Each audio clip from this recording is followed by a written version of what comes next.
This is TWiT. Brandon Sanderson. Oh, Very I did not true. know that. Yeah. Cory, I don't know. Do you feel jealous? Or he's really following in your footsteps. Yeah. Yeah. Well, he had done another one. He did this with a limited edition hardcover before. He's done a series of these limited edition hardcovers that did extremely well, over $1 million. And then he decided to do a fully self-published book. I think it's great. I think he's doing amazing stuff and showing how we can get around it, around the choke points in the system. I'm really glad to see him doing it. It sure beats a $50,000 upfront and 5% of the net. Sure.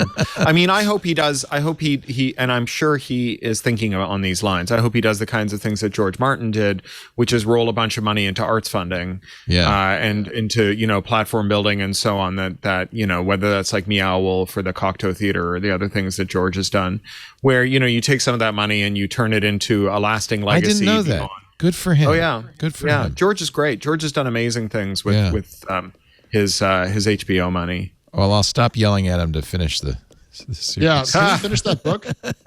I've Someday. been waiting for a long time now. I would like to read it. I think I have to go back and read all of them again. It's been so long. Which is you annoying forget. because Yeah, you guys start Storm over. of Swords was so long. So I started. Brianna, what were you trying to say? No, I was just going to say, I'm really torn on this one. I knew Brandon before he really, got the Wheel of Time series and really kind of went to the next plane. He got to finish of author success. Yeah, Robert Jordan's began the 15-volume series and passed away before he finished it. Brandon Sanderson was nominated to finish it, and I think did a very good job, by the way. Yeah, he did. He did a great job. He's a really nice person, like in real life. I could not say a single bad sentence about him.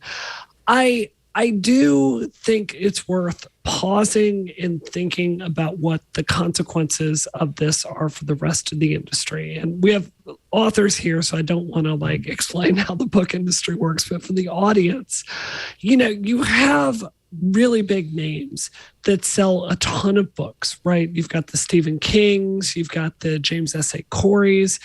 They are the tentpole people that put out a product and it's going to make enough money that the publishers and the editors and all the other people that work in book publishing are able to make more bets on smaller books, most of which are going to fail to make any money whatsoever. And at the core, what you have here is one of the most independent names here, one of the most successful names here that's saying, you know what, I'm going to get around the whole publishing industry part of this here. I'm going to print the books myself. I'm going to pay for the warehouse. I'm going to ship it myself. And I'm just going to eat the entire, I'm going to vertically integrate the entire process and get this out and keep more of the money. Yeah, the truth is that the Brandon Sandersons of the world are able to negotiate a much better deal than someone who may not have a successful track record in publishing already.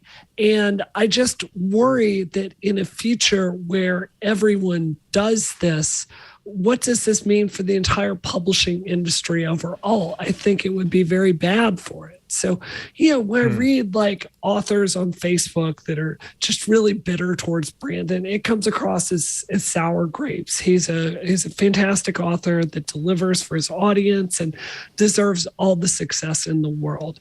I just think it's worth saying that the people that work in publishing, which are overwhelmingly women, this is an industry that Amazon has been wildly successful at, stripping the profits from it.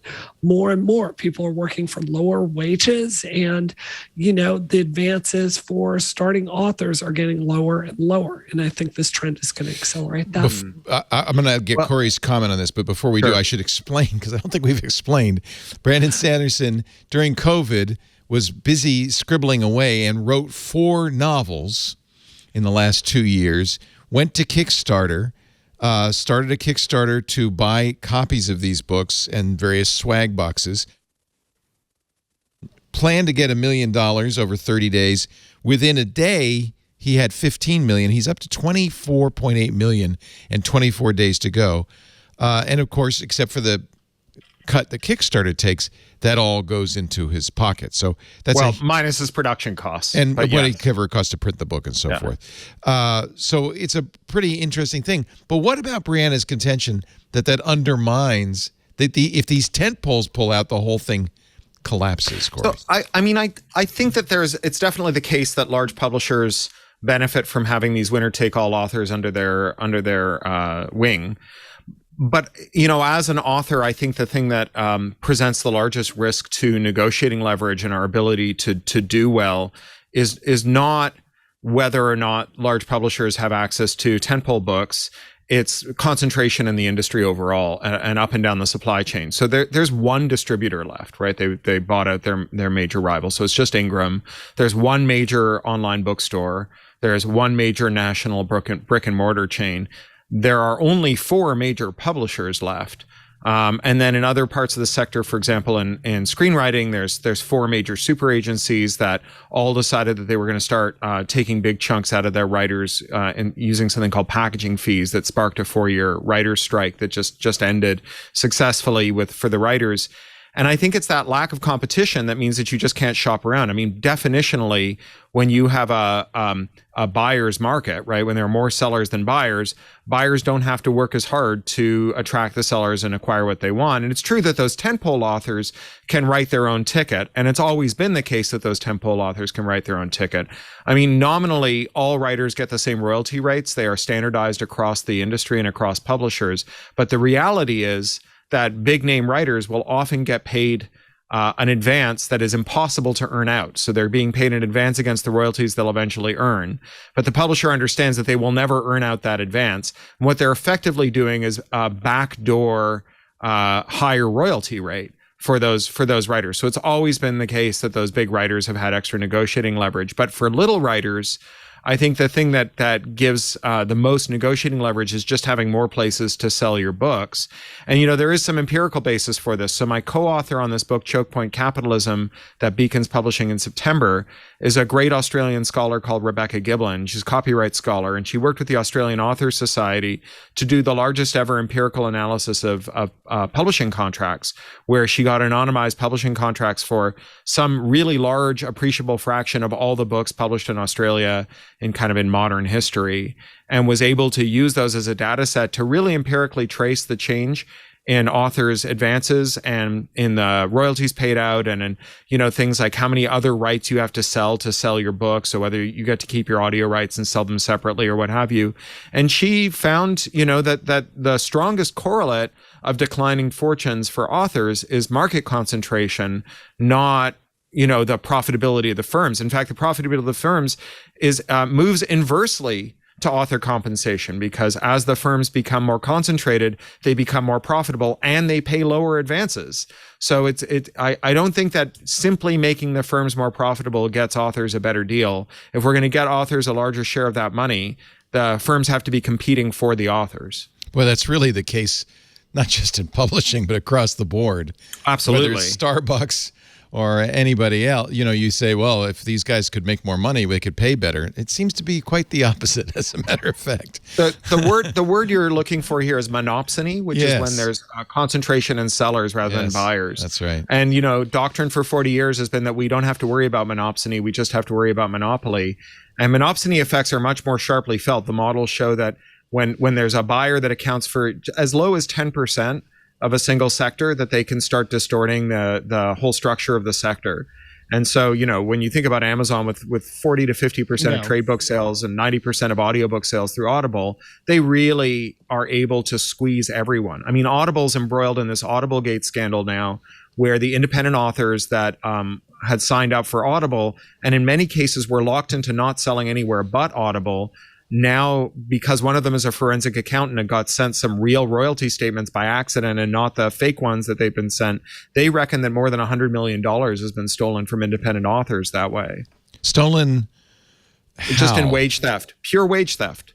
Just misaccounting for royalties. Wow. Because you have to take their word for it. That's right. If you look up Audiblegate, it was trending on Twitter. Audiblegate.com. They actually, I guess they've got a class action that they're starting up. I, for one, am shocked that Amazon was behaving poorly. Well, and abusing its workforce and suppliers, right? I mean, that is Amazon's promise has always been, we will give you lower costs, and please just don't look very closely at how we're achieving that cost basis, because it's by immiserating the people in our supply chain, whether they're warehouse workers or drivers peeing in bottles or authors who are having their royalties stolen. Cory's books are not on Audible. They're on Libro.fm, right? Sure, yeah, and on Downpour and Google Play, basically anywhere that doesn't require you to have DRM. Because the other thing about Audible is that they will only sell with DRM even if the author doesn't want it, and then they won't allow, even if the author authorizes it, they won't allow their customers to remove the DRM. So once you buy Audible, you're stuck with Audible forever. It's a bit like the BBC, hoping that you will have a separate BBC app for all your podcasts. Audible has achieved a situation in which if you want to listen to audiobooks from someone else, you have to have a second app. You can't just take your audiobooks and put them in another app the way that you could. It'd be like if you had to have both Pages and Word on your Mac in order to read Word files, you know. Choke Point Capitalism comes out this fall. Rebecca Giblin, Cory Doctorow. Now you're publishing this with Penguin Random House. You've done self-publishing too, though, right? I have, yeah. So that's actually, it's from Beacon, but Penguin Random House distributes it. Oh, okay. I've self-published. I've published with, I think now, all of the big four, and Macmillan is my main publisher. And I've done with a bunch of small presses, including some great ones like McSweeney's, which is the one that Dave Eggers started. Yeah, I love so yeah, I've got a lot of experience up and down the board. You know, more than 20 books, and you know, I really think that the hardest thing for an author right now, and this is something my agent says every time I talk to him, is there's just not that many places to sell your books. And so if you don't like the terms that are being offered by your publisher, chances are they're the same as the other three publishers, the other three major publishers. But if they're not, and the other publisher who has slightly different terms won't take your book, isn't interested, you're out of options. And, you know, there's a bit of solidarity opportunity here, because if you're an editor and you don't like your working conditions, there's only 3 other employers for you too. And so, you know, there's a degree of solidarity here between writers and editors. What do you get from using a publisher that you don't get self-publishing? Is there something? It used to be they'd get you in bookstores. I don't think that matters anymore. I think that matters a lot. There's a lot of hand selling. Okay. Yeah, and then the publicity and PR and just the best use of my time. So I did a short story collection called With a Little Help that Frank did the cover for. That did pretty well. I mean, short story collections are not going commercial concerns. Most short story collections draw advances of, you know, a couple $1,000s and sell a couple thousand copies. They're not a big deal. It's not a major moneymaker, although it's a thing I quite love and buy a lot of and read a lot of. And so with this one, I made about $30,000. But it took me as much time as I would have spent writing a novel that would have made me mid 6 figures. Right. So it just wasn't worth it. Right. It was a lot of work for a modest amount of money, whereas I could have done the same amount of work and gotten a much larger amount of money and, you know, paid for a year of my kids' college tuition. That's a little disappointing to me, because, you know, one of the promises of the internet revolution was to eliminate the gatekeepers, to give everybody the chance to publish, whether it's a blog, a book, a record. Yeah. Well, you know, I think back to what Brianna was saying earlier, I think the people who were early advocates for internet freedom get a lot of stick, some of it fair, some of it not, about not pondering whether just connecting everyone to the internet would be good for it. Yeah. I think people don't start organizations like EFF if they think it'll all be fine. So I think that, you know, there were certainly some people who were worried about the long-term consequences. But what I think we all did miss was that antitrust law was dead. You know, that Reagan, the last hurrah of antitrust law was breaking up AT&T in 1982. Microsoft, with 95% of the operating system, could not be broken up. And, you know, it just went downhill from there. And now, you know, the web is 5 giant websites filled with screenshots of text from the other 4. And it's not because that was inevitable. It's because we took a policy choice to allow firms to grow by buying their competitors and by using access to the capital markets to do predatory pricing to prevent third parties from entering the market. And as a consequence, they were able to build up these things that venture capitalists call the kill zone, which is all of the businesses that big tech is in and all the businesses next to those businesses, and no one will invest in those. I do think it's worth saying it's not just, it's not just the internet where you've seen this kind of tech idealism come forward and, say, oh, like, look at, the open internet, right? Something I strongly believe in, but you're like, oh, this is going to democratize information and kind of look at things today and it's worse. And, we said this about the financial industry and, oh, once we get these brokerages out of the way and, people can buy stocks one-on-one, it's going to be so much better. We're going to democratize wealth creation across the world.